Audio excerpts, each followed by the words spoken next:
محدث ہوں، پیر طریقت، رہبر شریعت، عظیم شخصیت، کسی بھی تعارف کے محتاج نہیں۔ ہمارے اس علاقے کی شان پہچان اللہ پاک نے بڑی ہی عزتوں کے ساتھ نوازا ہے۔ پیر سید یونس شاہ صاحب اپنے نورانی ایمانی لاسانی خطاب سے ہمارے قلوب و اذہان کو منور فرمائیں گے۔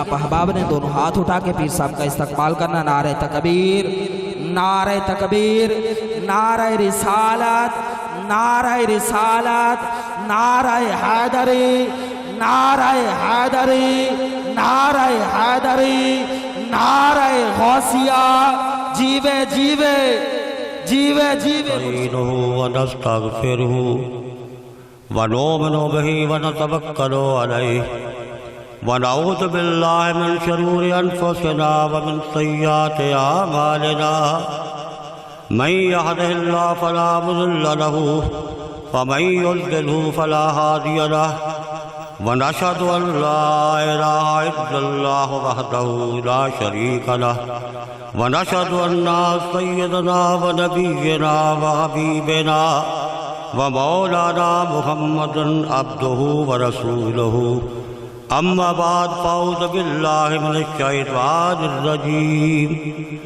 بسم اللہ الرحمن الرحیم قالوا ما انتم الا بشر مثلنا وما انزل الرحمن من شيء ان انتم الا تكذبون صدق اللہ مولانا العظیم الصلاة والسلام علیکہ یا رسول اللہ الصلاة والسلام علیکہ یا حبیب اللہ اللہم صلی علی محمد وعلی محترم حاضرین گرامی، میرے قابل قدر بزرگوں اور ذیشان عظمت والے میرے بھائیوں، میرے دوستوں، آج کی اس بزم میں جیسا کہ آپ جانتے ہیں کہ آج مختوم سید سردار علی شاہ صاحب چشتی صاحبی کا 64واں 64واں سالانہ عرس مبارک کی تقریب منائی جا رہی ہے، جس میں میں سمجھتا ہوں کہ یہ فریضہ ہمیں اپنے جد امجد سے ملا ہے، یہ ہماری ڈیوٹی لگا دی گئی ہے۔ نور خدا ہے کفر کی حرکت میں خندہ زن، اور پھونکوں سے یہ چراغ بجھایا نہ جائے گا۔ چاہے جتنی کوئی مخالفت کرتا رہے، جتنی مرضی اس کے سامنے ریشہ دواریاں ہوں، لیکن جو قدرت کاملہ کی طرف سے، بزرگان دین کی طرف سے جس نور کا چراغ اللہ نے اپنے نبی محترم کے وسیلے سے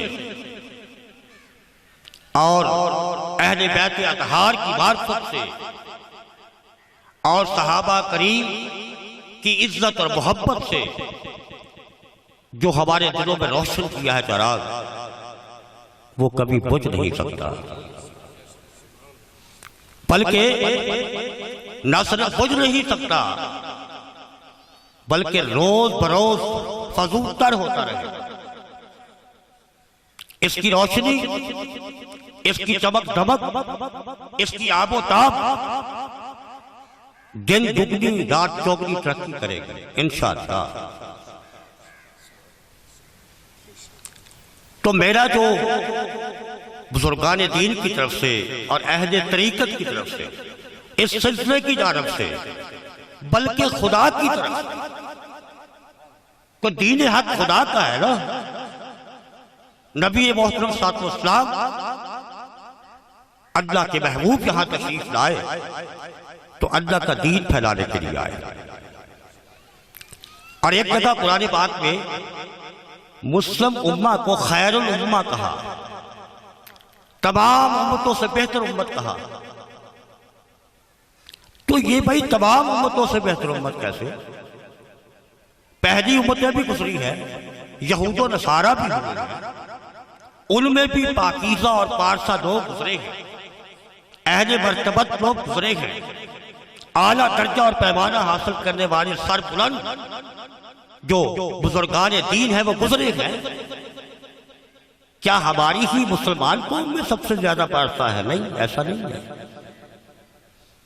آپ پچھلی قوموں کی تاریخ اٹھا کر دیکھیں، انبیاء کی تاریخ اٹھا کر دیکھیں، تو ایسے ایسے اس انبیاء کے دور میں گزرے ہیں جو نبی تو نہیں تھے۔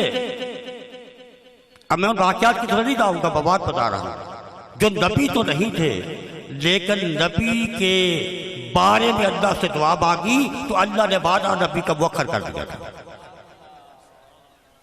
تو ایسی ہستیاں بھی ہوئی، تو مسلمان کو خیر امہ کیوں کہا؟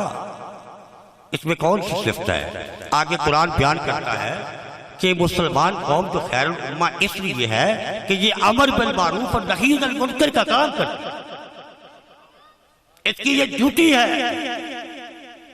یہ وارثین انبیاء ہیں، یہ اولیاء کرام جو ہیں وارثین انبیاء ہیں، یہ نبیوں کے بعد یہ اللہ کی توحید کا پرچم بلند کرتے رہے، اور یہ درجہ بدرجہ ورثے میں آتی ہوئی ہمارے ہاتھ ایک روشنی کی کرن آئی جس کو بجا لانے کے لیے ہم اپنی ڈیوٹی ادا کرتے ہیں، اور اس امید پر کرتے ہیں کہ انشاءاللہ العزیز، جیسے میں نے کہا ہے نا، نور خدا ہے کفر کی حرکت پہ خندہ غن، اور پھونکوں سے یہ چراغ بجھایا نہ جائے گا، اس کی نو، اس کی قندیل، اس کی روشنی کبھی مدھم نہیں ہوگی بلکہ بڑھے گی۔ اس لیے ہمارا منشور ہی یہ ہے، ہماری محافل کا جو سالانہ محافل ہوتی ہے اور ہر مہینے جو محفل ہوتی ہے، ہر ماہ کی 7 تاریخ کو یہ آستانہ عالیہ کے ایک محفل سجائی جاتی ہے جس کا عنوان ہے محفل ذکر و نعت، اور اس میں ذکر کے سلسلے میں ہم 2 چیزوں کو کنسیڈر کرتے ہیں، ایک توحید باری تعالیٰ اور پھر ثناء مصطفیٰ، یہ ہمارا ٹاپک ہوتا ہے۔ تو میں نے ظاہر ہے اپنے اسی ٹاپک کو لے کے آگے چلتا ہے، میں نے توحید باری تعالیٰ سے بات، ثناء مصطفیٰ اس کے بارے میں آپ سے بات کرنی ہے۔ تو ابھی آپ کے سامنے میں نے جو آیت کریمہ تلاوت کی وہ سورہ یاسین کی آیت نمبر 15 ہے۔ قَالُوا وَأَنْتُمْ إِلَّا بَشَرٌ مِثْلُنَا وَمَا عِندَ الرَّحْمَٰنُ مِنْ شَيْءٍ إِنْ أَنْتُمْ إِلَّا تَكْذِبُونَ۔ اور اس کا ترجمہ سنیں، ان لوگوں نے کہا، کون لوگ؟ جن میں نبی آیا تھا، وہ جہالت کے دور میں جو نبی اس پر مبعوث ہوا تھا، اور کفار مکہ نے کہا، مشرکین نے کہا، غیر مسلم لوگوں نے کہا، کیا کہا؟ نبی کے بارے میں کہتے ہیں، ان لوگوں نے کہا تم تو ہماری طرح معمولی آدمی ہو۔ نبی سے کہہ رہے ہیں، نبی پرچار کر رہا ہے کہ میں اللہ کا نبی ہوں، اللہ کا دین دے کے آیا ہوں، میری بات پر غور کریں، اور جواب دیا جاتا ہے کہ نہیں، تم نبی کیسے ہو سکتے ہو؟ تم تو ہمارے جیسے انسان، ہمارے جیسے معمولی انسان، نعوذ باللہ من ذالک، اور اللہ نے تم پر کوئی چیز نازل نہیں کی، تم نیرا جھوٹ بولتے ہو۔ یہ کفار کی تمہید تھی، یہ کفار کا جو تھا، یہ نبی کریم صلی اللہ علیہ وسلم کو یہ تانا دیا کہ ہم آپ کو نبی نہیں مانتے، آپ نبی نہیں، آپ ہماری جیسے انسان ہیں۔ ارے بات اسی پر کرنی ہے، نبی صلی اللہ علیہ وسلم کی بعثت سے لے کر یہ فتنہ شروع ہوا اور آج تک جاری ہے۔ آج تک بہت سارے بڑے مطلب دعوے کیے جاتے ہیں کہ نبی بشر و مثلکم، یہ ہمارے جیسا انسان ہے، ہمارے جیسا ایک بشر ہے۔ اب میں قرآن کے حوالے دے کر بتاؤں گا کہ نبی میں اور انسان میں، ہم لوگوں میں فرق کیا ہے۔ اللہ کے نزدیک وہ ہم جیسا بشر نہیں ہے، وہ ہم جیسا انسان نہیں ہے، وہ ہم جیسا نہیں ہے، مثلیت میں ہم جیسا ہے، حقیقت میں ہم جیسا نہیں۔ یہ تو کہہ سکتے ہیں کہ ہماری بھی دو آنکھیں ہیں کہ نبی کی بھی دو آنکھیں تھیں، ظاہری آنکھیں، ہمارے بھی دو کان ہیں، ہمارے جسم کے حصے جیسے ہیں ویسے ہی نبی صلی اللہ علیہ وسلم کے حصے تھے، لیکن مقام اور مرتبہ اور اہمیت میں وہ اور ہے، ہم اور۔ اب یہ کفار کا سوال، کفار کا دعویٰ، سورہ یاسین کی آیت نمبر 15 میں نے آپ کو پڑھ کے سنا دی۔ یہ ایسا نہیں ہے کہ آج ہی لوگ جو ہے آج ہی ایسی باتیں کرتے ہیں، نہیں، یہ شروع دن سے بات شروع ہو رہی ہے، شروع دن سے اس مسئلے کو لے کے چلے آ رہے ہیں۔ اب یہ بات انہوں نے کہی کہ آپ تو ہمارے جیسے بشر، اور ایک اور جگہ قرآن کریم کہتا ہے فَقَالُوا أَبَشَرٌ مِنَّا وَاحِدًا نَتَّبِعُهُ إِنَّا إِذًا لَّفِي ضَلَالٍ وَسُعُرٍ۔ یہ سورہ قمر کی آیت نمبر 24۔ میں آپ کو ساتھ ساتھ اس کا کوٹیشن دے رہا ہوں تاکہ اس کا مطالعہ کیا جا سکے۔ اور کہنے لگے کیا ہم اس شخص کی اتباع کریں، ہم ایسے بندے کی اتباع کریں جو ہماری جنس کا آدمی ہے۔ وہ کہتے تھے آپ کہتے ہیں کہ میری اتباع کرو، میرا حکم مانو، میری بات کو تسلیم کرو، میرا کہنا مانو۔ تو وہ کہتے تھے ارے تمہارا کیا مانے، تم تو ہمارے جیسے انسان ہو۔ تو کہنے لگے کہ کیا ہم ایسے شخص کی اتباع کریں جو ہماری جنس کا ہے، تو اگر ہم ایسا کریں گے تو ہم بڑی غلطی پہ بلکہ جنون میں پڑ جائیں گے۔ یعنی اگر ہم اپنے جیسے کسی انسان کی اتباع کرتے ہیں تو کیا ہوگا، ہم مجنون ہیں، پاگل ہیں۔ ارے ہم کوئی پاگل ہے کہ آپ جو کچھ کہتے ہیں آپ کی بات مانیں؟ بھائی تم تو ہماری طرح انسان ہو نا، تو اگر ہم تمہاری اتباع کرنے لگ گئے تو ہم جیسا تو پاگل کوئی نہیں ہوگا نا۔ تو ہم پاگل تو نہیں ہیں کہ آپ کی اتباع کرنے لگ جائیں، کیونکہ تم تو ہمارے جیسے انسان ہیں۔ اب بھائی میں نہیں جواب دے رہا اس کا، یہ کافروں کا جو ضم تھا وہ بتا دیا میں نے۔ اب جواب میں نے اپنی طرف سے نہیں دینا، جواب بھی قرآن ہی دے گا، اللہ دے گا۔ سبحان اللہ۔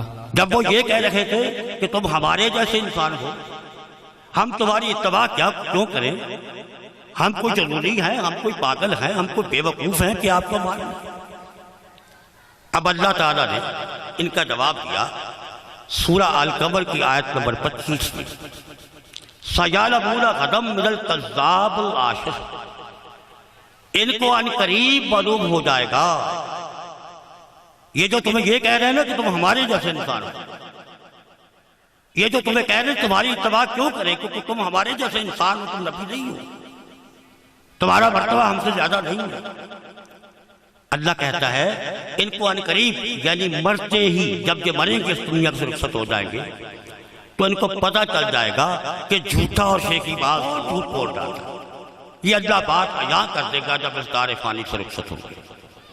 ان کا یہ جو ہٹ دھرمی ہے، ان کی یہ جو نہ ماننے والی جو دلیلیں ہیں، یہ ان کو مرنے کے بعد اللہ میاں ثابت کر دے گا کہ تم ضرور تم ہی اس کے مجرم ہو اور تم غلط کہتے ہیں۔ یعنی یہ لوگ جو حضور کو، اب اس دور کی بات ہو رہی ہے، فیصلہ تو ہو رہا ہے، فیصلہ بھی ہو رہا ہے، فیصلہ ہو رہا ہے، کیا ہو رہا ہے کہ اس دور کے وہ لوگ جو حضور کو یہ سمجھتے تھے کہ ہم جیسا بشر ہیں، تو اللہ نے کہا تم مرو تو صحیح، تمہیں پتہ چل جائے گا تمہارا بیان سچا ہے یا جھوٹا ہے، تمہیں میں بتا دوں گا تم کیا بکواس اور کیا غلط باتیں کرتے ہیں۔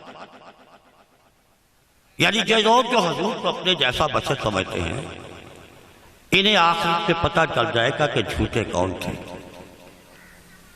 اب یہ فتنہ ہے، یہ ایک فتنہ ہے جو نبی صلی اللہ علیہ وسلم کے زمانے سے شروع ہوا، زمانے سے شروع ہوا اور ابھی تک ہنوز باقی ہے۔ نبی کے زمانے میں ہوا تو قرآن نے جواب دے دیا کہ تم جھوٹے ہو، تم غلط کہتے ہو، نبی تم جیسا بشر نہیں ہے، قرآن نے جواب دے دیا صاحب۔ لیکن آج تک یہ فتنہ باقی ہے، آج بھی لوگ اس بات کا بربلا اعلان کرنے پہ فخر محسوس کرتے ہیں کہ نعوذ باللہ من ذالک کہ نبی تو ہم جیسا بشر ہے.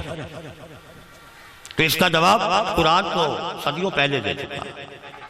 اب میں نے دیکھنا یہ ہے اب یہ چل رہا ہے، اب اس کا سٹارٹ کب سے ہوا، اس فتنے کا ابتدا کب ہوا. تب سے یہ فتنہ شروع ہوا کہ لوگ جو ہے وہ نبی کو اپنے جیسا کہتے ہیں. یہ فتنے کا آغاز کیسے ہوا؟ سورہ الحجر آیت نمبر 28. وَإِذْ قَالَ رَبُّكَ لِلْمَلَائِكَةِ إِنِّي خَالِقٌ بَشَرًا مِنْ صَلْصَالٍ مِنْ حَمَإٍ مَسْنُونٍ. اور وہ وقت یاد کرنے کے قابل ہے جب آپ کے رب نے ملائکہ سے ارشاد فرمایا کہ میں ایک بشر بجتی ہوئی مٹی سے جو سڑے گارے سے بنا ہوگا پیدا کرنے والا ہے. یہ سورہ حجر کی آیت میں نے بتائی کہ وہ وقت ہے یاد کرنے کے قابل ہے جب اللہ نے فرشتوں سے کلام کیا. کہا فرشتوں کو کیا فرشتوں میں ایک بشر بنانے والا ہوں بجتی ہوئی مٹی سے، گارے سے، گلے سڑے گارے سے، اور پیکر بشریت بنا رہا ہوں اس گارے سے، بدبودار گارے سے پیکر بشریت بنا رہا ہوں. اور پھر فرمایا سن لیا سب نے. اللہ نے کہا فرشتوں میں پیکر بشریت بنا رہا ہوں. پھر بتایا کس سے بنا رہا ہوں؟ سڑی ہوئی مٹی سے، بجتے ہوئی مٹی سے اور بدبودار گارے سے بنا رہا ہوں. یہ بتا دیا. پھر اللہ پاک فرماتے ہیں آیت نمبر 29 میں سورہ الحجر کو ہی لے لیں. فَإِذَا سَوَيْتُهُ وَنَفَخْتُ فِيهِ مِن رُوحِي فَقَعُوا لَهُ سَاجِدِينَ. اب پہلے یہ بتایا کہ میں پیکر بشری بنا رہا ہوں اور اس پیکر بشری کو کس سے بناؤں گا؟ مٹی سے بناؤں گا، گارے سے بناؤں گا. پھر کہا سو جب میں اس کو پورا بنا چکوں، جب اس کو پورا بنا چکوں اور اس میں اپنی روح پھونک دوں. کیا کرنا ہے؟ میں ایک پیکر بشری بنا رہا ہوں. کہ فرشتوں جب میں اس کو بنا لوں نا، پورا کر لوں، اس کی پلک لوگ سنوار لوں، اس کی خد و خال کو میں اجاگر کر دوں، اس کی شکل و صورت کو میں سامنے عیاں کر دوں، اور اس کے بعد اس کے اندر میں اپنی روح پھونک دوں. فَقَعُوا لَهُ سَاجِدِينَ. تو پھر اس کو سجدہ کر دینا. پھر اس پیکر بشری کو سجدہ کر دینا اور اس پیکر بشری کو اس کو سجدہ کرنا جس پہ میں نے اپنی روح پھونک دی. تھی وہ مٹی کی لیکن اس میں روح خدا کا نظر ہوا، روح خدا مل گئی. اب وہ مٹی عام مٹی نہ رہ گئی. پھر اس کا مقام کیا بنایا؟ فَقَعُوا لَهُ سَاجِدِينَ. تو فرشتوں پھر اس کو سجدہ کرنا ہے، آپ نے سجدہ کرنا. تو فقط آدم کو سجدہ نہیں کروایا. اگر آدم کو سجدہ کروایا ہوتا تو آدم علیہ السلام کا ڈھانچہ، آدم علیہ السلام بغیر روح کے 40 سال تک ڈھانچے کی شکل میں رہے. 40 سال تک ڈھانچہ رہا، اس میں روح نہیں پھونکی. تو جب ڈھانچہ تھا اس وقت سجدہ نہیں کروایا. پھر کہا جب اس میں اپنی روح کو پھونک دوں تو پھر اس کو سجدہ کرنا. لہذا سجدہ آدم کو نہیں کرایا، سجدہ اپنی روح کو کروایا ہے. اگر آدم کو سجدہ کروانا مقصود ہوتا تو جب 40 سال ڈھانچہ آدم بنا دیا تھا مٹی سے، اس وقت سجدہ کرواتا. تو آدم علیہ السلام کو سجدہ نہیں، آدم کو سجدہ نہیں، تو سجدہ کس کو ہے؟ اللہ نے اپنی روح کو کروایا ہے. آدم کو خدا مت کہو، آدم خدا نہیں. آدم کو خدا مت کہو، آدم خدا نہیں، لیکن خدا کے نور سے آدم جدا نہیں. سبحان اللہ. نعرہ تکبیر، نعرہ رسالت، نعرہ حیدری. جیوے جیوے، لیکن یہ بات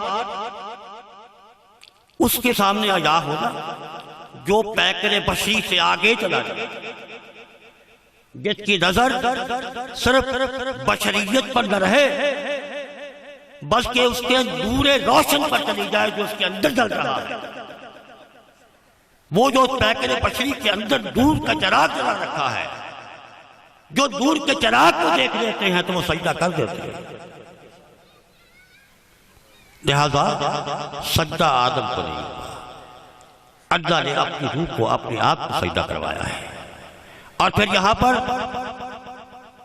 دیوانگی والے لوگ جو دیوانے ہیں، اقبال کی طرح دیوانے ہیں، کبھی یہ حقیقت منتظر نظر آ لباس مجاز میں کہ ہزاروں سجدے تڑپ رہی ہیں میری جبین نیاز۔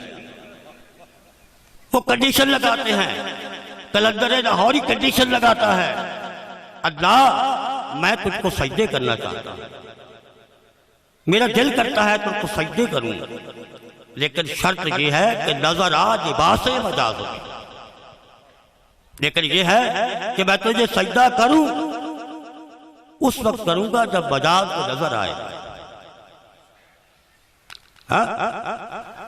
ایک اور شاعر نے اسی بات کے تخیل کو پیش کیا،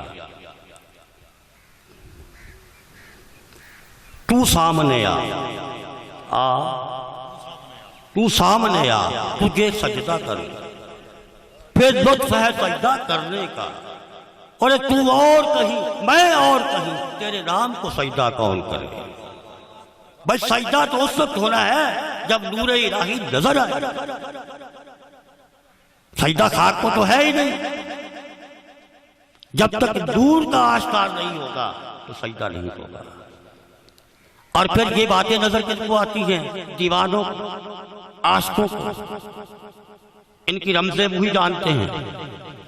الٹی ہی چال چلتے ہیں دیوان گانے عشق، ارے الٹی ہی چال چلتے ہیں دیوان گانے عشق، ارے آنکھوں کو بند کرتے ہیں دیدار کی، وہ ان کا رنگ ہی نرالا ہے، ان کا ڈھنگ ہی نرالا ہے، لوگ آنکھیں کھول کے دیکھتے ہیں یا آنکھیں بند کر کے دیکھتے ہیں، ان کا نظارہ آنکھیں بند کر کے ہوتا ہے، لوگوں کا نظارہ آنکھیں کھول کے، پھر آنکھیں کھول کے دیکھنے والے بند کرنے والے کی بات کو کیسے کر سکتے ہیں، اس منظر کو کیسے سمجھ سکتے ہیں، اولیاء کی نظر کو کیسے دیکھ سکتے ہیں جنہوں نے وصال حق کیا ہوگا۔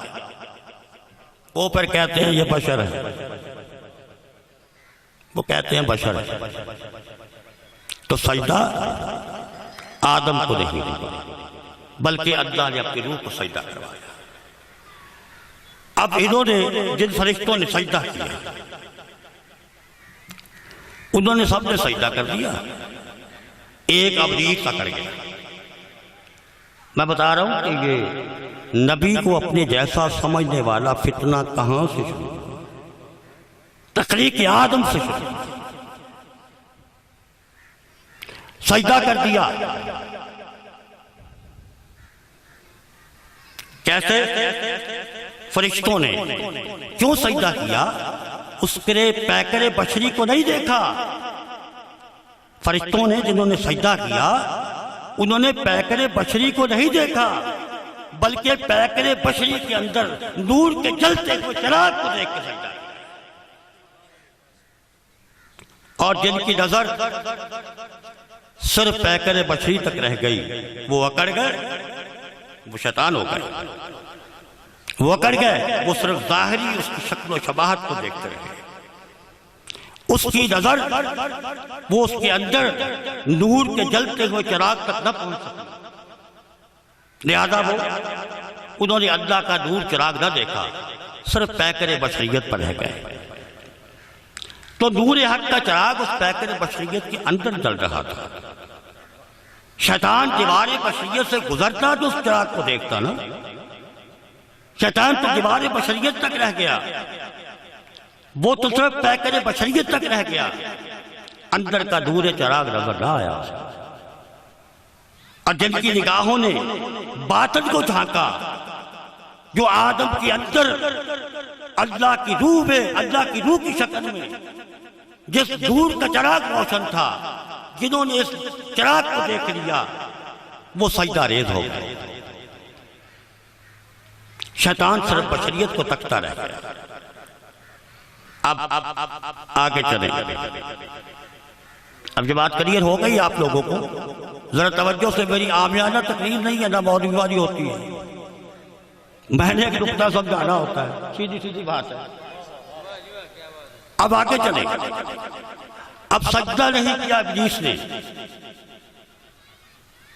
اب پھر سورہ حجر کہتی ہے آیت نمبر 32 میں، وہ ایک ایک سورت پڑھو، ایک ایک گیت پڑھو، قرآن کتنی فصاحت کے ساتھ بیان کر رہا ہے چیز کو، کتنے مدلل انداز کے ساتھ اللہ کا کلام ہمیں سمجھا رہا ہے۔ وعدہ پوچھی، قال یا ابلیس ما لک الا تکون مع الساجدین، اللہ نے فرمایا اے ابلیس تجھ کو کون سا امر مانے ہوا کہ تو سجدہ کرنے والوں میں نہ ہوا۔ اب اللہ تعالیٰ نے اس بات پر ابلیس نے حکم عدولی کی، اللہ نے کہا سجدہ کر دو، اس نے نہیں کیا، اللہ کے حکم کا انکاری ہو گیا۔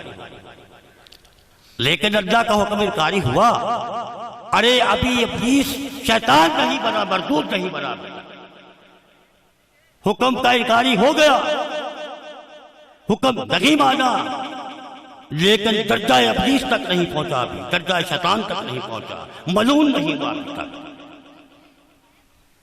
کیوں؟ اگر اللہ کے حکم ماننے پر، ایک حکم کی حکم عدولی کرنے پر وہ جو فرشتوں کا سردار تھا اس کو رد کر کے ملعون قرار دے دیا جاتا تو یہ سارے آج ہم لوگ بندر اور سوروں کی شکل میں ہوتے۔ وہ تو ایک حکم کی حکم عدولی کی بات ہو رہی ہے، اس کو حکم کو روکتے ہیں۔ ہم ملعون کیوں نہیں ہوئے، ہم مردود کیوں نہیں ہوئے؟ تو نقطہ سمجھ میں آیا ہے، ابلیس کو ملعون مردود اللہ کے حکم کی انکاری پر نہیں ہوا۔ جب انکار کر دیا، سجدہ نہیں کیا، اللہ نے پوچھا اس سے سوال پوچھا، بھائی تو نے سجدہ نہیں کیا نا؟ قال یا ابلیس ما لک الا تکون مع الساجدین، اللہ نے فرمایا ابلیس کون سا امر مانے ہوا تو کچھ سجدہ کرنے والوں میں سے نہ ہوا۔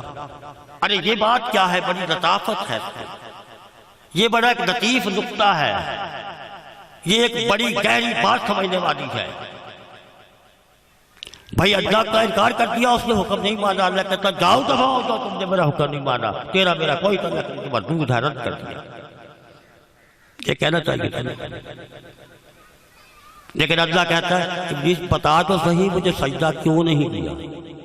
یہ قوت، یہ اس کو موقع سماعت دیا جا رہا ہے، یہ سماعت کا موقع دیا جا رہا ہے، اور منشاء الہی اس میں یہ ہے کہ میں پوچھتا ہوں، اس کو غلطی کا احساس ہو جائے گا، ہاتھ باندھنے کا، مولا غلطی ہوگی تو میں کہوں گا چل تو کیوں معاف کر دوں۔ منشاء الہی یہ تھا سوال کرنے کا کہ ابلیس اپنی غلطی کا اعتراف کر دے، تو اللہ چاہتا تھا اس کو معاف کر دے۔ اب ابلیس سے پوچھا، اب ابلیس سے پوچھا ابھی بتا اب کیا تھا؟ ایسے ہی ہے نا، اگر کسی کا کوئی ایک زمیندار بندہ ہے، بڑا اہل منصب ہے، اہل ثروت ہے، اس کے ہاں کوئی ملازم ہے، اس کا کوئی نوکر ہے، اس کا کوئی مطلب سرونٹ ہے، وہ کوئی غلطی کر دیتا ہے تو مالک اس کو پوچھا بتاؤ کیوں غلطی کی ہے، بولو یہ تو کام کیوں کیتا ہے؟ تو وہ آخنا ہے کہ میں غلطی دی معافی چاہ رہا، میرے کو غلطی ہے جو بھول کے ہو گئی، ہو نہ کرے۔ تو مالک کیا آتا ہے؟ تو کہتا جاؤ تجھے معاف کر دیا، آئندہ نہ کرنا، خبردار یہ کام۔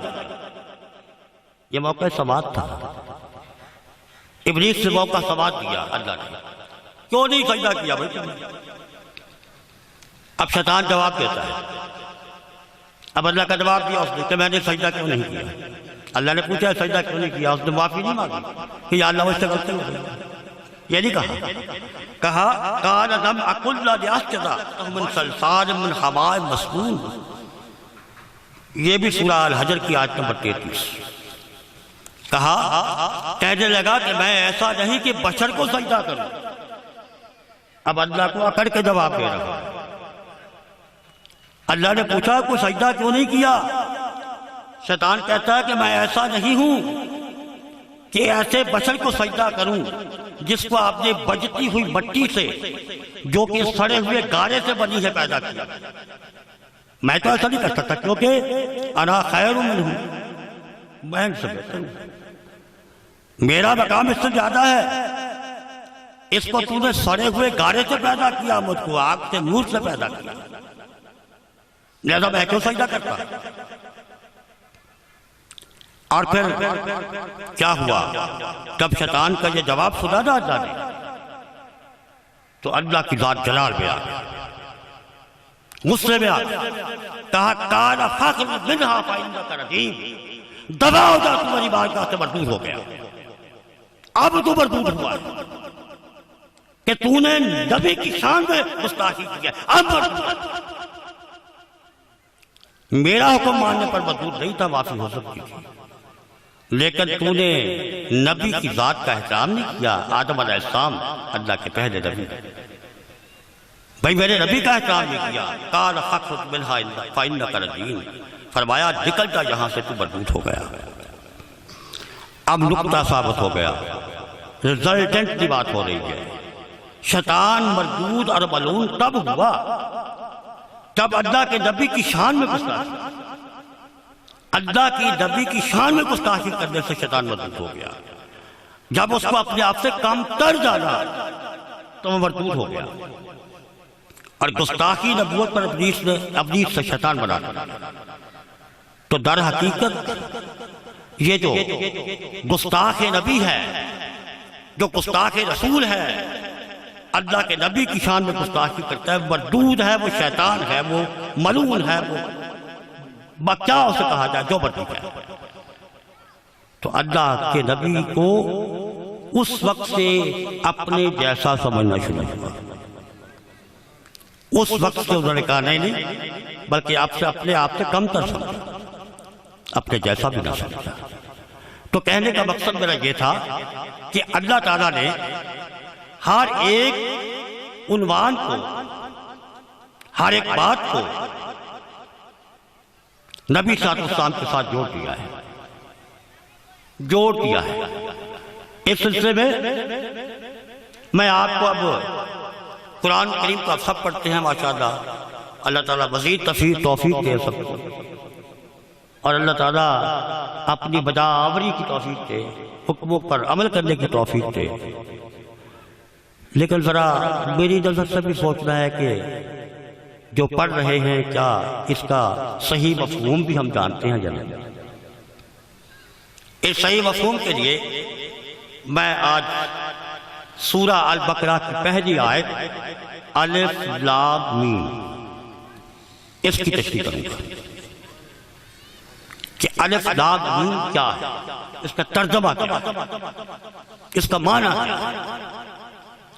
اس کے لیے جتنے بھی حروف مقطعات قرآن پاک میں استعمال ہوئے، آج تک کوئی مفتی، عالم، کوئی ولی، کوئی بزرگ اس کا جو عالم حضرات ہیں اس کا صحیح مفہوم بیان نہیں کر سکے. اپنی دانست میں بیان کرتے ہیں کہ اس کا مطلب یہ ہو سکتا ہے، دوسرا کہے گا اس کا مطلب یہ ہو سکتا ہے، اپنی بصیرت کے مطابق، لیکن حتمی رزلٹ کسی کے پاس. اب یہ 3 حروف ہیں، الف لام میم. اب یہ تینوں حروف کے معنی اللہ نے اپنے محبوب کو عطا کیے ہیں. جب اس نے بھیجا ہے نا کلام، جب کلام بھیجا تو معنی سے آگاہ نہیں کیا. جب اللہ کا کلام قلب اطہر پر نازل ہوا تو کیا نبی اس کے مفہوم سے نابلد ہے؟ اللہ کے نبی کو اس کا مطلب معلوم ہے، اور وہ آپ کے سینہ مبارک میں وہ مخزن اسرار کی طرح پوشیدہ ہے، اور جس کی رسائی نبی تک ہو جاتی ہے تو اس کو قرآن پڑھنے کی توفیق نصیب ہو جاتی ہے. جو سینہ مصطفیٰ سے جڑ جاتا ہے وہ قرآن کا عملی مفہوم سمجھنے کے قابل ہے۔ اور اگر حضور تک رسائی نہ ہو تو قرآن پڑھ کر سمجھ میں نہیں آتا۔ اگر سینہ مصطفیٰ تک رسائی نہ، قرآن کو سمجھنے کے لیے اشد ضروری ہے کہ آپ کی رسائی نبی کریم صلی اللہ علیہ وسلم کی ذات تک ہو جائے۔ اس لیے اقبال نے بھی کہہ دیا، میں نے کہا نا وہ تو کلندر ہے، لاہوری کلندر ہے، کہتا بمصطفیٰ پر رسا خیش را کہ ہما اوست۔ اقبال کہتا ہے، کیا کہتا ہے؟ یہ کہا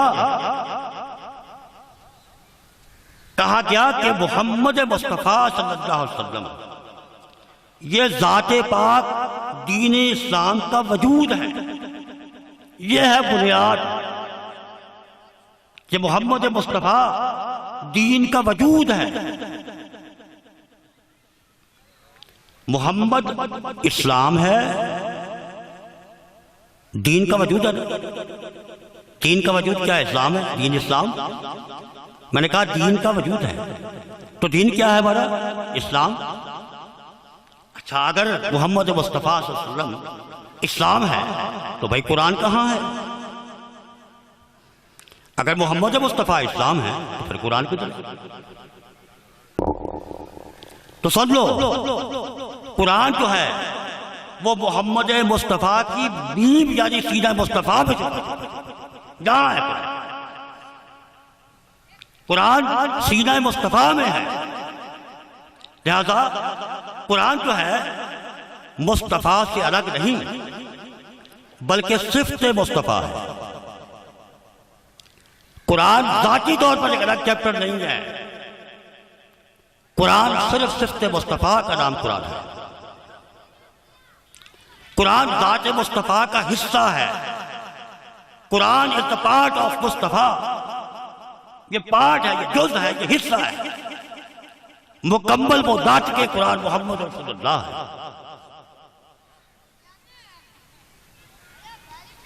اور قرآن کو مصطفیٰ سے الگ نہیں کیا جا سکتا، کیونکہ قرآن کریم کو اللہ نے جبرائیل کے ذریعے سینہ مصطفیٰ پر نازل فرمایا۔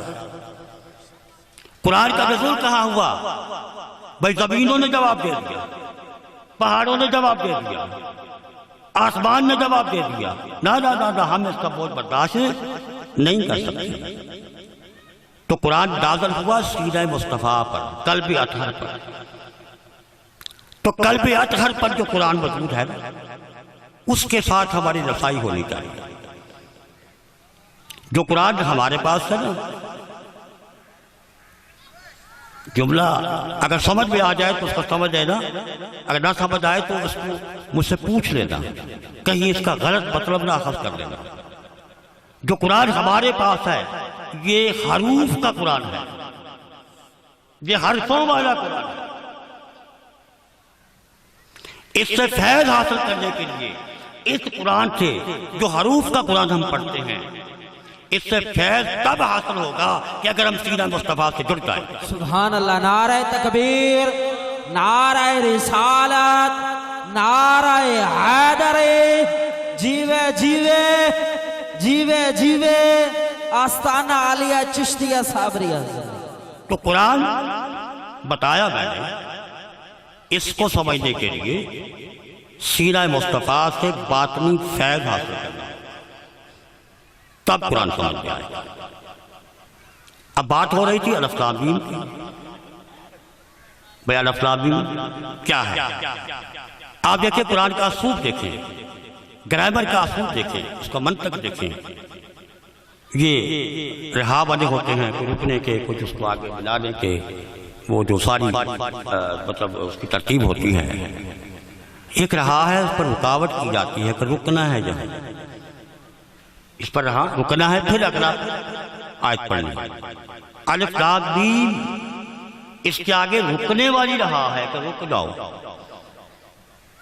اب الف لام میم جس کا معنی ہم نہیں جانتے، مصطفیٰ جانتے، اس کے بارے میں کہا آگے رکنے کا اشارہ دیا کہ اللہ کہتا میں سمجھاتا ہوں یہ الف لام میم کیا ہے.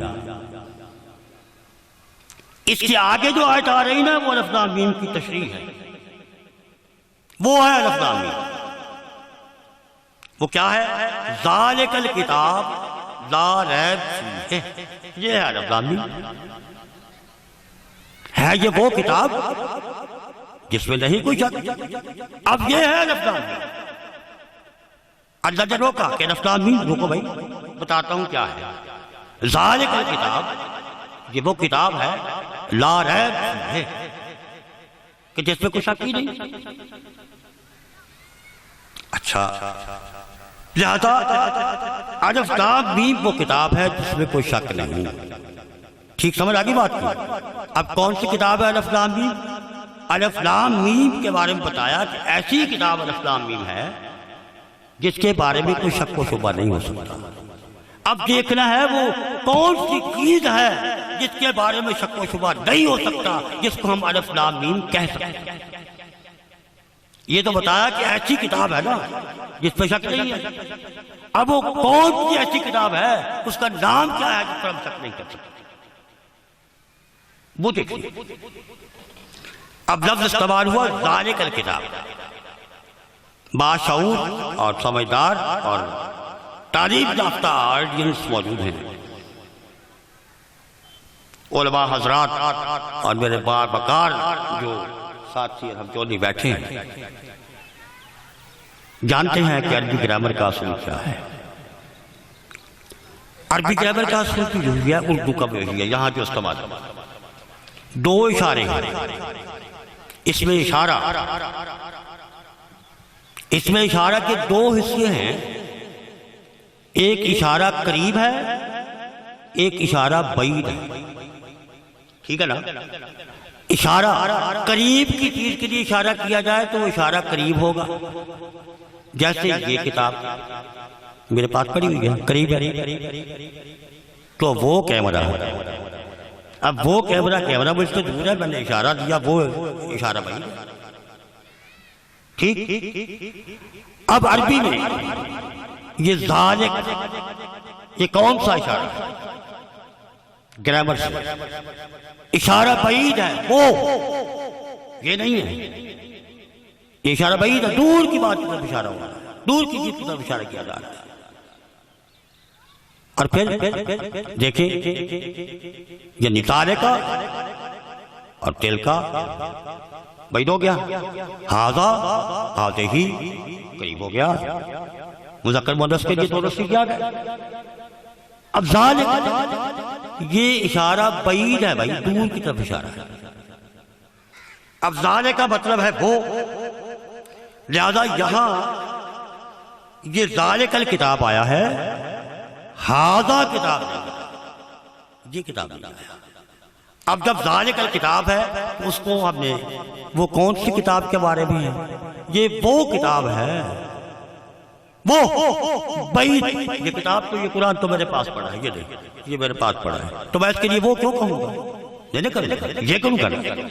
اچھا یہ بھی چلو اس کا بھی مسئلہ حل ہو گیا. یہ پڑھا ہے کچھ لوگ اعتراض کر سکتے ہیں کہ اور نزدیک ہونا چاہیے تھا.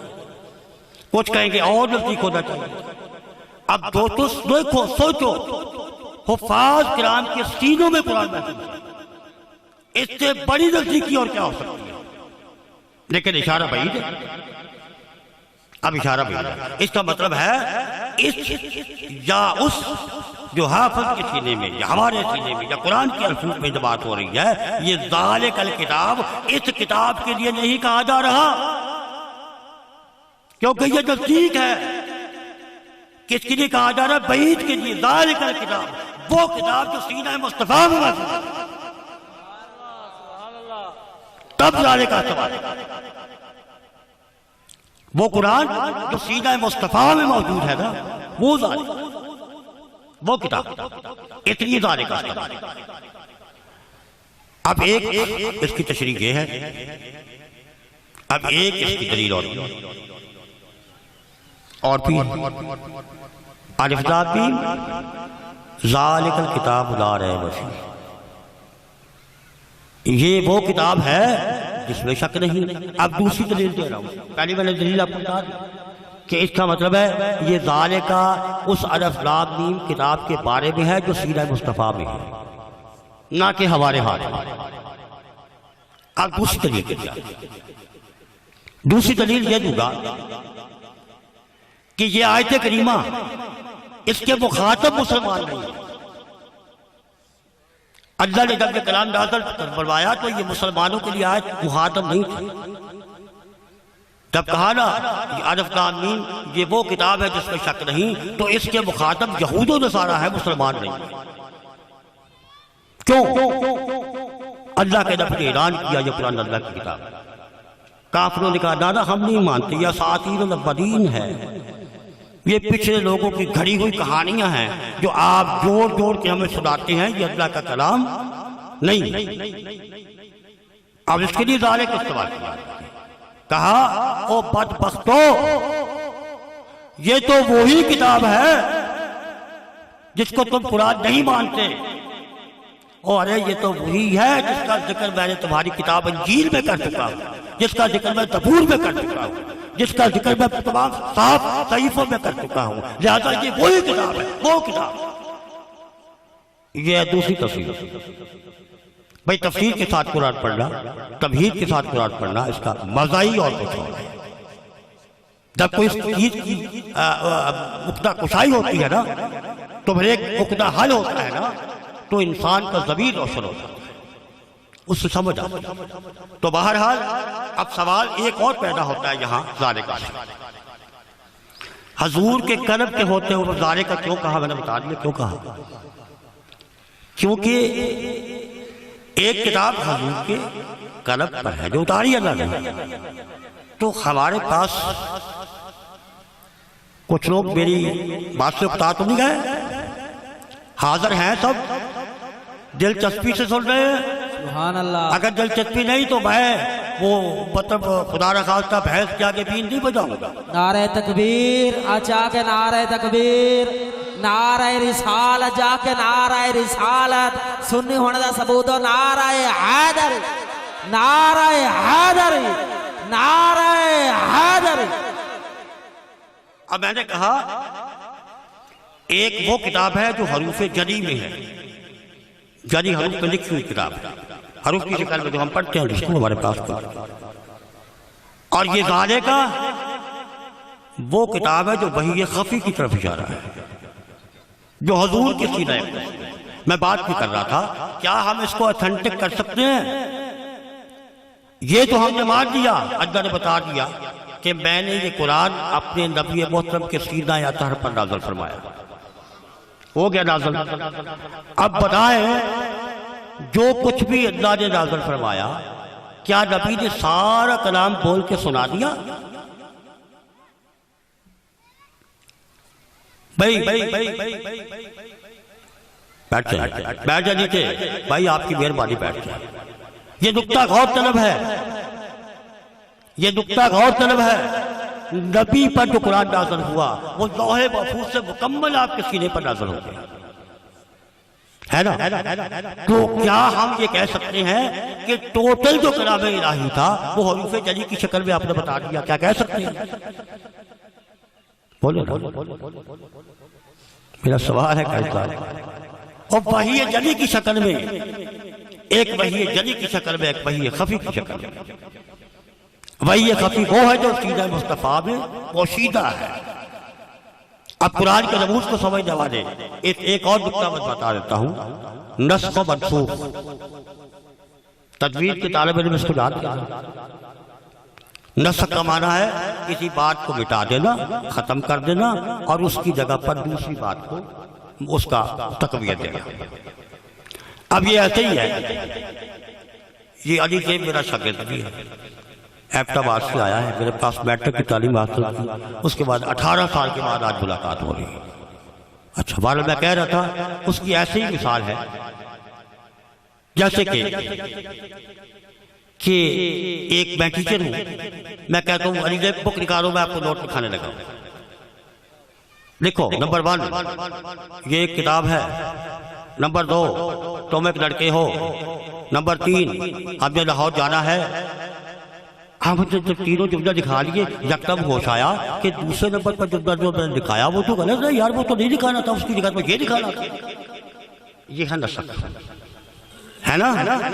مجھے بدا لگ گیا، مجھے غلطی لگ گئی کہ میں نے یہ کیا دکھا دیا۔ نا بھائی اس کو صاف کرو، اس کو صاف کرو، اس کی جگہ یہ متبادل ہو گیا۔ ٹھیک، اب نعوذ باللہ من ذالک خدا کو کون سا بدا لگتا ہے؟ یہ کلام تو اللہ نے دیا نا، آیات کا نزول اللہ کی طرف سے ہوا نا، پھر نسخ کیوں کی، منسوخ کیوں ہوا؟ اللہ تو پڑھ رہا ہے نا، اللہ کی شان تو منزہ ہے نا اس سے، اللہ کو تو غلطی، اللہ کو تو بنا نہیں رکھ سکتا نا، تو پھر اس کو منسوخ کیوں کر دیا؟ منسوخ تو تب ہونا تھا اگر اس میں کوئی خامی رہ گئی ہوتی یا اس کی جگہ پر کوئی اور حکم آنا ہوتا۔ ارے منسوخ اس لیے کیا، اب سننے غور سے جملہ سننے، اس لیے جو منسوخ ہے کہ اللہ کی طرف سے نبی کے سینہ اکبر پر پورا قرآن نازل ہوا، اور آپ نے جتنا قرآن ہمیں دے دیا وہ ہمارے پاس محفوظ ہے، اور کچھ ایسی کلام تھا جو خاص الخاص کے لیے کلام تھا، اس کو بتانا مقصود نہیں تھا۔ اچانک کسی موقع پر نبی محترم کو جلال آیا، وجد میں آئے، اور بے اختیار زبان سے وہ کلام نکل گیا جو وحی خفی کا اللہ نے اس کو وہ منسوخ ہو۔ لہذا قرآن دو حصوں پر مشتمل ہے، وحی جلی اور وحی خفی۔ تو جب تک وحی خفی کے ساتھ رابطہ نہیں ہوتا، جب تک وحی خفی کے ساتھ ناطہ نہیں جوڑا جاتا، جب تک اس سیدھے کے ساتھ ہماری اٹیچمنٹ نہیں ہوتی، ہم قرآن کو سمجھ نہیں سکتے، خاطر خواہ نہیں سمجھ سکتے۔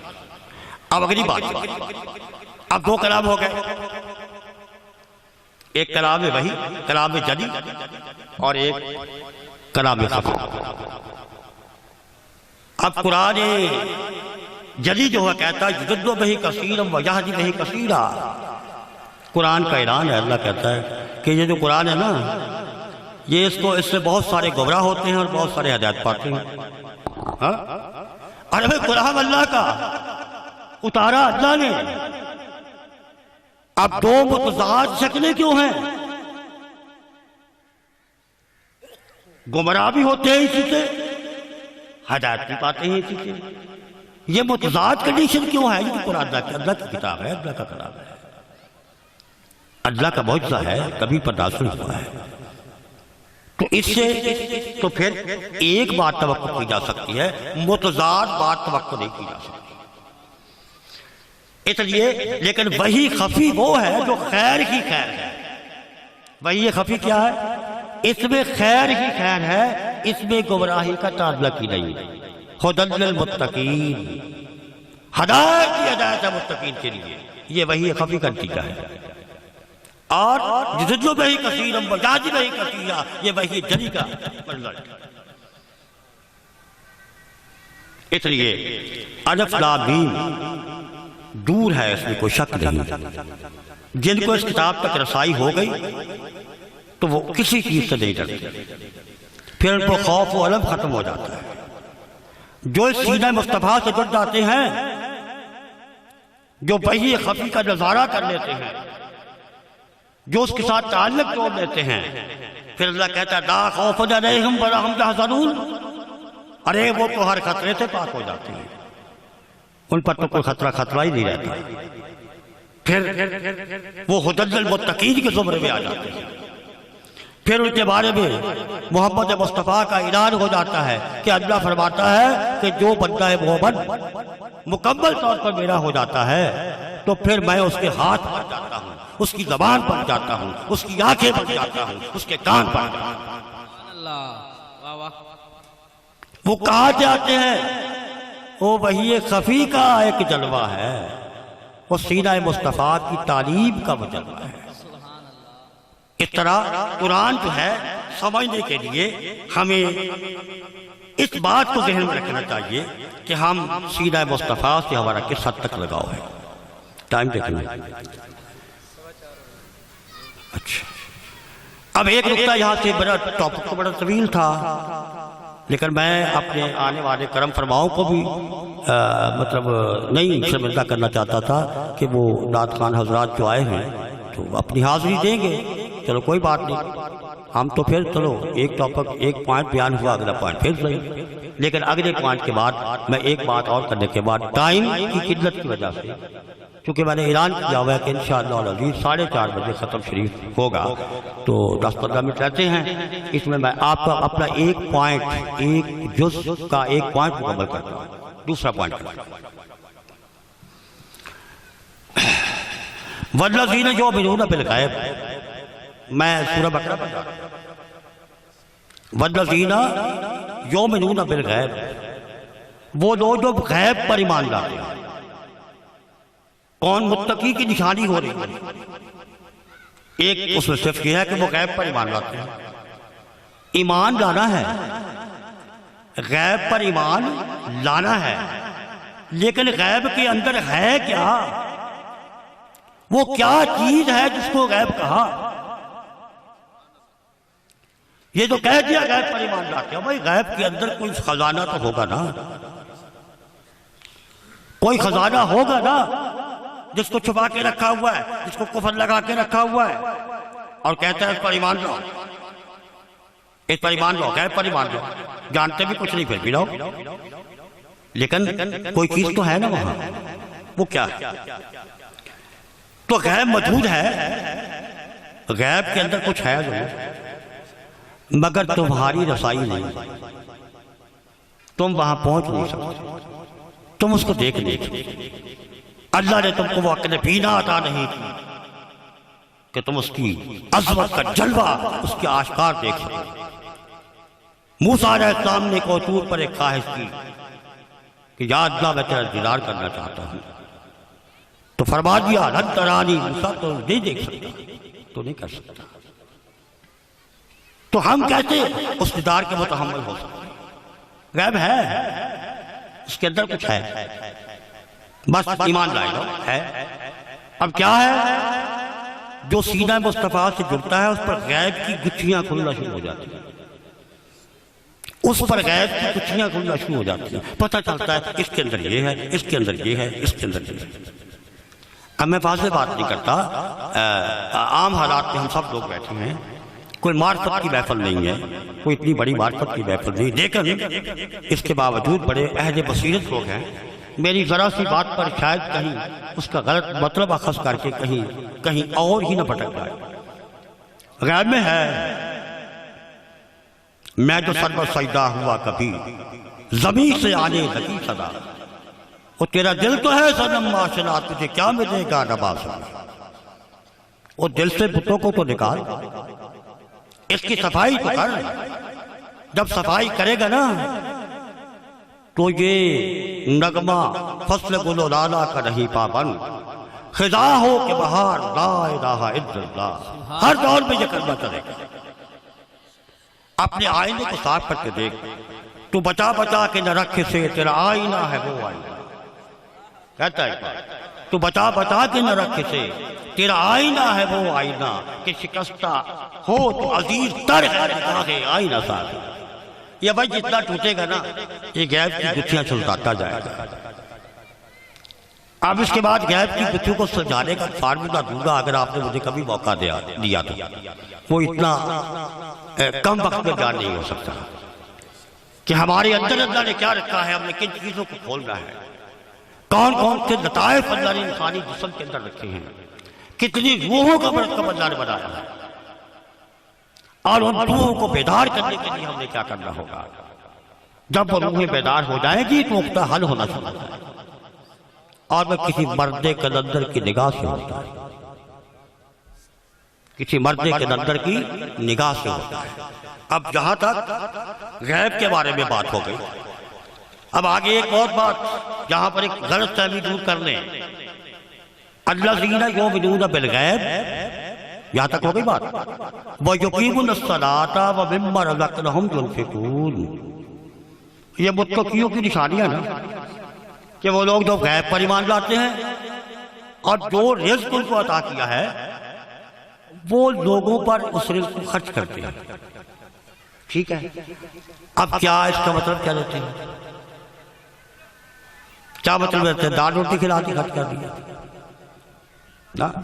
کھانا کھلا دی خرچ کر دیا، ہے یہ بھی ہے، لیکن ادنا درجے کا رزق ہے۔ یہ رزق کھانے والا، جو حقیقی رزق جس کی اس میں بات ہوئی ہے اس سے کم تر رزق ہے۔ اور وہ رزق کیا ہے؟ وہ باطنی رزق جو حب الہی کی صورت میں، نور کی شکل میں، اسرار الہی کی شکل میں اللہ نے عطا کیا ہے۔ وہ نعمت الہی، خزانہ نور اپنی ذات تک نہیں رکھتے، بلکہ اپنے بندوں کو فیض یاب کرتے ہیں، آگے فیض یاب کرتے ہیں۔ پڑے صورت ان کے کچھ کے دل ایسے ہیں جو سخت ہو جاتے ہیں، کچھ ایسے ہیں جو نرم ہو جاتے ہیں، کچھ ایسے جس سے پانی رسنے لگتا ہے اور ان سے چشمے بہنے لگتے ہیں۔ قرآن نے ان لطائف کو اپنی خوبصورت پیرائے میں بیان کیا ہے۔ پڑھنا ہمارا کام ہے، سمجھنا ہمارا کام ہے، اس لیے کہ ان کے سینوں میں نور الہی آ جائے، ان کے اندر بھی نور کا چراغ روشن ہو جائے، اس رزق کو نصیب کرتے ہیں۔ یہ ہے باطنی رزق، نور الہی کی شکل میں اولیاء کرام کو جو اللہ کا باطنی رزق حاصل ہوتا ہے، اللہ کا دیدار کے حامل ہوتے ہیں، اللہ کی وہ وحدانیت ان پر عطا ہوتی ہے، اللہ کا جلوہ جو ان پر آشکار ہوتا ہے، اس رزق کو تقسیم کرتے ہیں، اس کو آگے بڑھاتے ہیں، سینہ بسینہ چلاتے ہیں۔ جیسے حضور صلی اللہ علیہ وسلم نے یہ وحی خفی کو سینہ بسینہ چلا دیا اور خاص خاص کے لیے کام کر رہی ہے۔ بھائی یہ وہ رزق ہے، یہ کھانے والا رزق نہیں، یہ تو نور ہدایت والا رزق ہے۔ تو ٹائم میرے خیال میں حافظ صاحب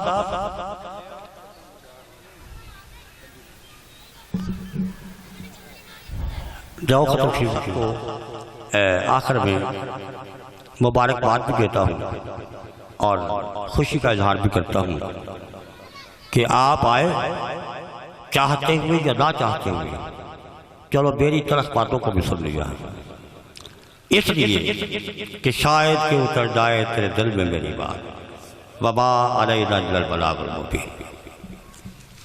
نیچے رکھو، اے بغداد۔ اچھا اب ایک ہمارے ابو لاہور سے حافظ صاحب تشریف لائے ہیں، تو ختم شریف ہوگا تو میں چاہتا ہوں کہ ختم سے پہلے بسم اللہ الرحمن الرحیم قل یا ایہا الکافرون لا اعبد ما تعبدون ولا انتم عابدون ما اعبد ولا انا عابد ما عبدتم ولا انتم عابدون ما اعبد لكم دينكم ولي دين بسم الله الرحمن الرحيم قل هو الله احد الله الصمد لم يلد ولم يولد ولم يكن له كفوا احد بسم الله الرحمن الرحيم قل هو الله احد الله الصمد لم يلد ولم يولد ولم يكن له كفوا احد بسم الله الرحمن الرحيم قل هو الله احد الله الصمد لم يلد ولم يولد ولم يكن له كفوا احد بسم الله الرحمن الرحيم قل اعوذ برب الفلق من شر ما خلق ومن شر غاسق اذا وقب للمتقين الذين يؤمنون بالغيب ويقيمون الصلاة ومما رزقناهم ينفقون والذين يؤمنون بما أنزل إليك وما أنزل من قبلك وبالآخرة هم يوقنون أولئك على هدى من ربهم وأولئك هم المفلحون.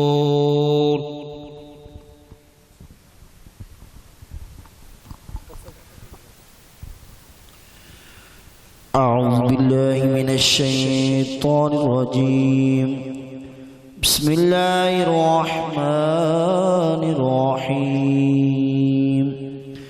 وإلهكم إله واحد لا إله إلا هو الرحمن الرحيم.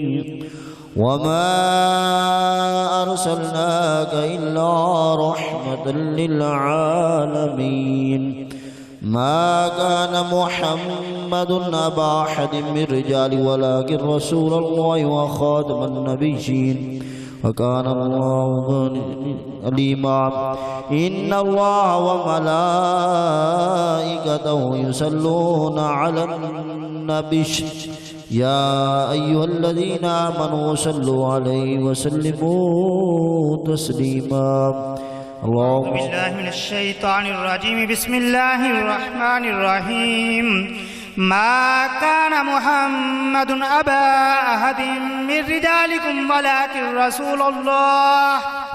ولكن رسول الله وخاتم النبيين وكان الله بكل شيء عليما.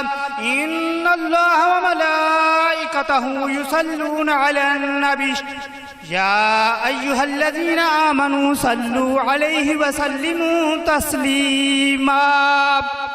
اللهم صل على سيدنا ومولانا محمد وعلى آل سيدنا ومولانا محمد وأصحاب سيدنا ومولانا محمد المبارك سلم صل عليه. اللهم صل على سيدنا ومولانا محمد وعلى آل سيدنا ومولانا محمد صاحب التاج والمعراج والبراق والعلم دافع البلاء والوباء والقحط والمرض والألم. اسمه مكتوب مرفوع مشفوع منقوش في اللوح والقلم.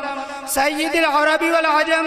جسمه مقدس معطر مطهر منور في البيت والحرم.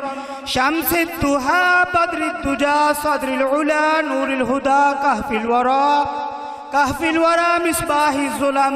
جميل الشيم شفيع الأمم صاحب الجود والكرم. والله عاصمه وجبريل خادمه والبراق مركبه والمعراج سفره وفوق سدرة المنتهى مقامه.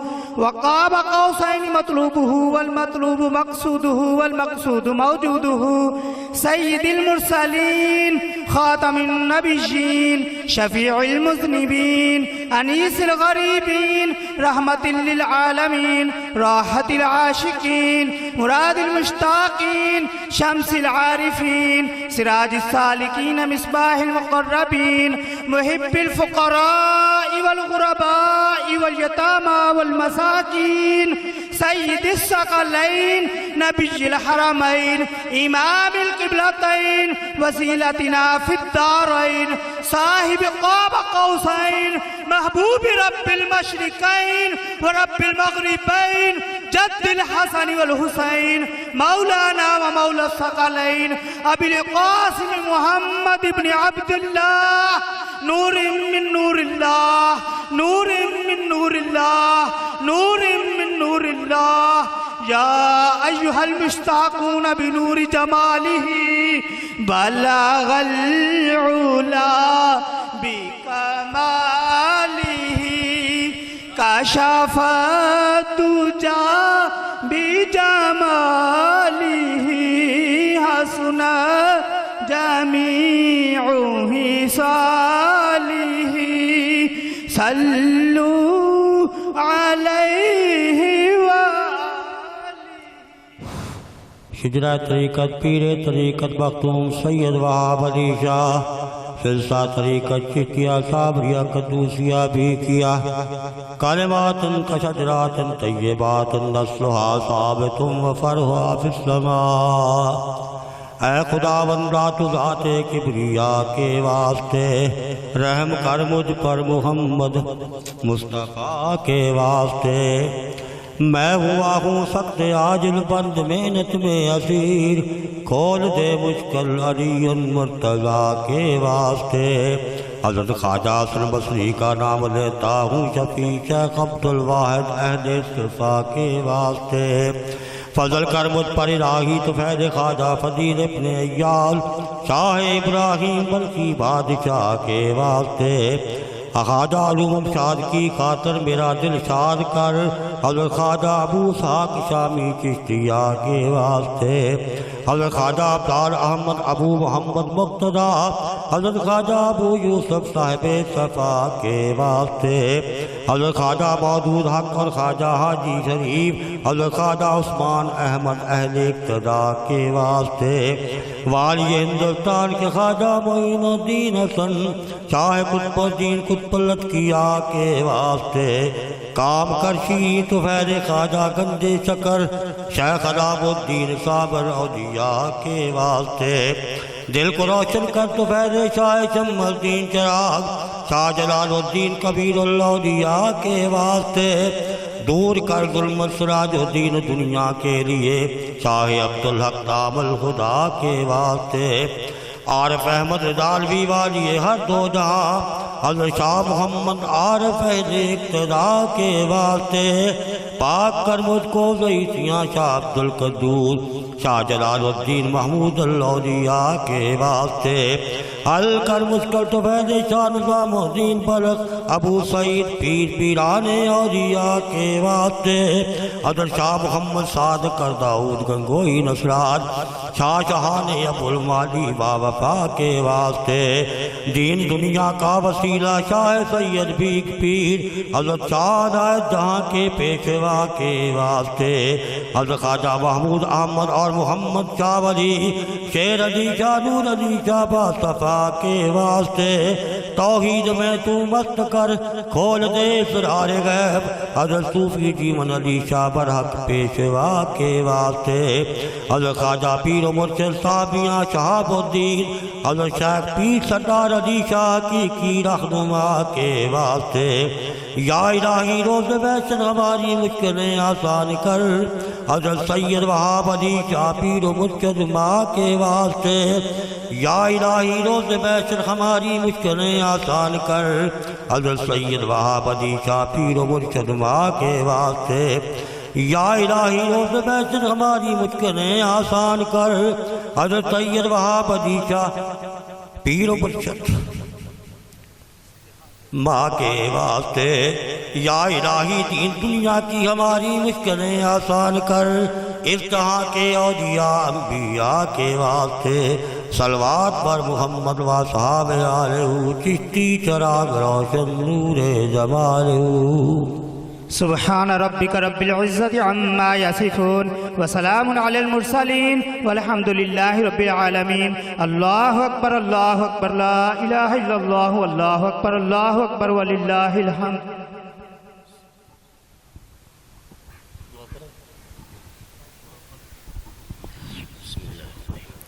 بسم اللہ الرحمن الرحیم۔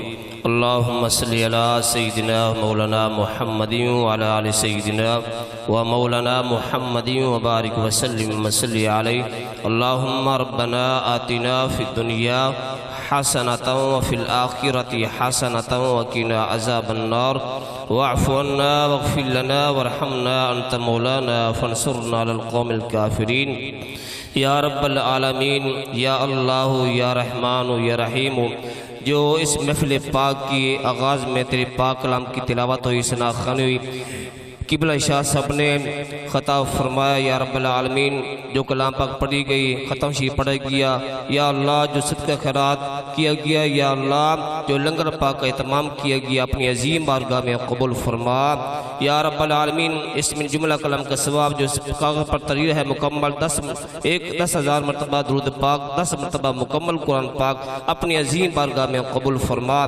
یا رب العالمین، اس محفل پاک کا ثواب، جملہ کلام پاک کا ثواب، لنگر پاک کا ثواب پیارے آقا حضور نبی کریم رؤوف رحیم حضور رحمت للعالمین خاتم النبیین صلی اللہ تعالی علیہ وآلہ وسلم کی پاک روح تک اس کا ثواب ہدیتاً تحفتاً عقیدتاً پیش کرتے ہیں یا اللہ آپ کی پاک روح تک آپ کی شان کے مطابق اس کا ثواب پہنچا۔ آپ علیہ السلام کے والدین کریمین ازواج مطہرات صحابی صحابیات اہل بیت طہار پنتن پاک شہداء بدر شہداء احد شہداء حنین شہداء کربلا سید الشہداء حضرت سیدنا امام علی مقام امام حسین رضی اللہ تعالیٰ عنہ مجمعین تمام کی رواتوں کو اس کا ثواب پہنچا۔ یا اللہ اس خاندان میں سے جتنے صاحبزادگان پیر سید صدار علی شاہ خصوصا بالخصوص سید پیر سید صدار علی شاہ، پیر سید وہاب علی شاہ، پیر سید غلام حسین شاہ صاحب اور پیر سید نذیر حسین شاہ صاحب رحمۃ اللہ علیہ مجمعین آپ کی پاک دعا تک ساری کلام کا محفل پاک کا لنگر پاک کا ثواب پہنچا۔ یا اللہ پیر صاحبزادگان کے قبروں پر کروڑہاں رحمتوں کا نزول فرما۔ یا اللہ استانہ عالیہ چشتیہ صابریہ کو تا قیامت شاد و آباد فرما۔ یا اللہ آپ کے مزار پنروار پر کروڑہاں رحمتوں کا نزول فرما، آپ کے درجات مزید بلند و بالا فرما۔ یا اللہ جتنے بھی مریدین جتنے بھی محبت کرنے والے یا اللہ اس مجلس میں موجود ہیں یا اللہ سب کے نیک مقاصد کو پورا فرما۔ یا رب العالمین اس پاک محفل کی برکت سے یا اللہ تمام کی جائز حاجات کو پورا فرما۔ یا اللہ ہم سب کے صغیرہ کبیرہ گناہوں کو معاف فرما۔ یا اللہ جتنے بھی حضرات جو اپنی خواہشات لے کر آئے ہیں یا اللہ سب کی دینی خواہشات کو پورا فرما، جائز حاجات کو پورا فرما۔ یا رب العالمین جن حضرات نے اس لنگر پاک میں حصہ ملایا شوق و ذوق کے ساتھ جوش و خروش کے ساتھ یا اللہ سب کے کاروبار میں برکتیں اور وسعتیں عطا فرما۔ یا اللہ قبلہ شاہ صاحب کے علم و عمل میں مزید برکتیں اور ترقی عطا فرما۔ یا اللہ قبلہ شاہ صاحب کا سایہ ہم پر تا دیر قائم و دائم فرما۔ یا اللہ قبلہ شاہ صاحب کے صاحبزادہ صاحب کی عمر دراز فرما۔ یا اللہ اس آستانہ کو تا قیامت شاد و آباد فرما۔ یا رب العالمین تمام مریدین کے یا اللہ کاوش کو اپنی عظیم بارگاہ میں قبول فرما۔ یا اللہ اس محفل پاک کے صدقے تمام بیماروں کو شفا عطا فرما، صحت و تندرستی عطا فرما۔ یا رب العالمین تمام عالم اسلام کی خیر فرما۔ یا رب العالمین حج نے اس پر عمل پیرا ہونے کی توفیق عطا فرما، روزانہ قرآن مجید کی تلاوت اور اس کی زیارت کرنے کی توفیق عطا فرما۔ ربنا اغفر لی ربنا اغفر لی ولوالدی وللمؤمنین یوم یقوم الحساب لا الہ الا انت سبحانک انی کنت من الظالمین۔ خار ہیں بدکار ہیں ڈوبے ہوئے ذلت میں ہیں یا میرے مولا جو کچھ بھی ہیں تیرے پیارے محبوب کی امت سے ہیں۔ واعف عنا واغفر لنا ورحمنا انت مولانا فانصرنا علی القوم الکافرین۔ وصلی اللہ تعالی علی حبیبہ محمد وعلی آلہ واصحابہ اجمعین۔ صلی اللہ سیدنا مولانا محمد وعلی آل سیدنا مولانا محمد وبارک وسلم علیہ۔ رب اجعلنی مقیم الصلاۃ ومن ذریتی ربنا وتقبل دعا۔ ربنا اغفر لی ولوالدی وللمؤمنین یوم یقوم الحساب۔ ربنا آتنا فی الدنیا حسنۃ وفی الآخرۃ حسنۃ وقنا عذاب النار۔ ربنا آمنا فاغفر لنا وارحمنا وانت خیر الراحمین۔ الہی احدی صمدی من کل عندک مددی۔ یا اللہ اول خیر آخر خیر ظاہر خیر باطن خیر۔ یا اللہ ایمان دی سلامتی عطا فرمائیں۔ یا اللہ دین دی سمجھ عطا فرمائیں۔ یا اللہ دین تے چلن دی توفیق عطا فرمائیں۔ یا اللہ ساڈے دلاں دے اپنی تے اپنے محبوب دی محبت عطا فرمائیں۔ یا اللہ عمل خیر دی عطا فرمائیں۔ یا اللہ ہر پریشانی ہر تکلیف ساڈے تو دور فرمائیں، نبی پاک کے صدقے ساتھ رحمت فرمائیں۔ یا اللہ جو بھی لوگ اسلام علم میں شامل ہوئے نے یا اللہ تمام جائز خواہشات میں نبی صلی اللہ علیہ وسلم کے صدقے اور وسیلے سے جس پر یا اللہ منظور فرمائیں حل فرمائیں۔ یا اللہ تمام انسانوں کے جتنے بھی اولاد ہیں انہیں صالح کریں، نیک اولاد کا عمل کریں۔ یا اللہ ہر مالی بدنی اور ہر ذہنی اور ہر اخلاقی بیماری یا اللہ دور فرمائیں۔ صلی اللہ تعالیٰ علی خیر خلقہ نور الشہید زینت فرسہ محمد وآلہ وصحبہ اجمعین برحمتک یا ارحم الراحمین۔ لا الہ الا اللہ محمد۔